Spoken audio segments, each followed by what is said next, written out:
Music is one of the many ways that art can be expressed. Although a lot of the more common music tends to be rap and hip-hop related, it's no doubt that there are also some darker genres of music, such as death metal and screamo. One of the very strange genres of music, though, would have to belong to an experimental music group whose sole purpose is to capture real human emotion and suffering. They did this by recording the screams of patients in mental asylums. The band Gulaggh, which was formerly named Gulaggh, is a very mysterious and unknown band. They don't let on much about their identity, and all we really know is that they're located somewhere in Holland. The name Gulaggh was based off a German prisoner of war camp called Stalag, and the extra GH at the end of the band name stands for Global Holocaust. The goal of this band is to communicate pain and suffering to the audience. They want this pain and suffering to be real, so to make it as authentic as possible, they round up patients from mental asylums and record them screaming. Have a listen to a short segment of one of the albums they have released.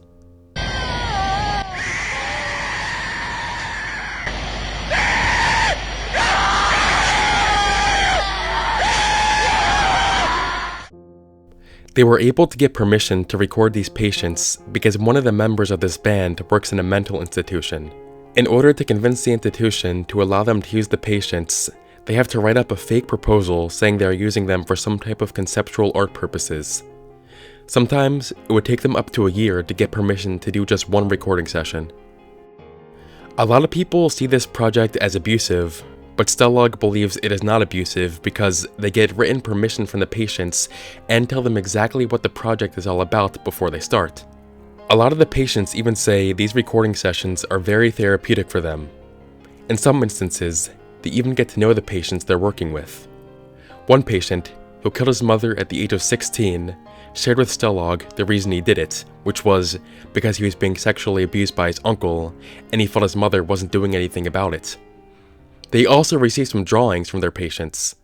This picture was drawn by one of the patients in a psychotic state a few hours before he committed suicide. Of course, dealing with some of these patients in such a way isn't always the safest thing. When they were recording Project Terror, one of the band members was almost strangled to death by one of the patients during their recording session. They left this part in the album, and if you listen closely, you can actually hear him being strangled.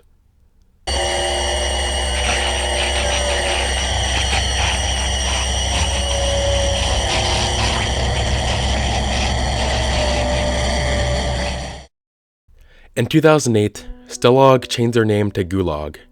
During this time, they started recording the screams of women and children because there were a lot of women and children at the Gulag camp. The women they used for these recordings consisted of rape victims and ex-prostitutes who experienced a lot of violence. The band said it was interesting seeing all their emotions come to the surface.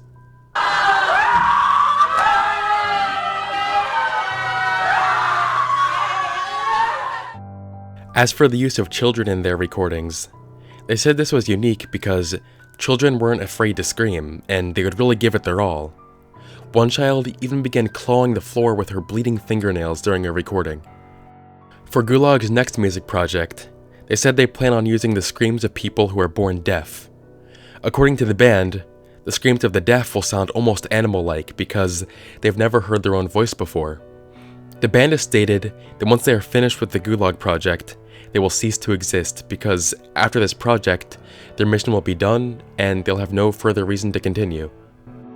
Honestly, the whole concept of what Gulaggh does is really interesting to me.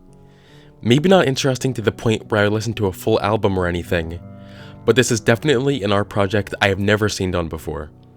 Obviously, this could be morally questionable, but the band claims it's actually helping the mental patients, so if that's true, then it can't be too damaging.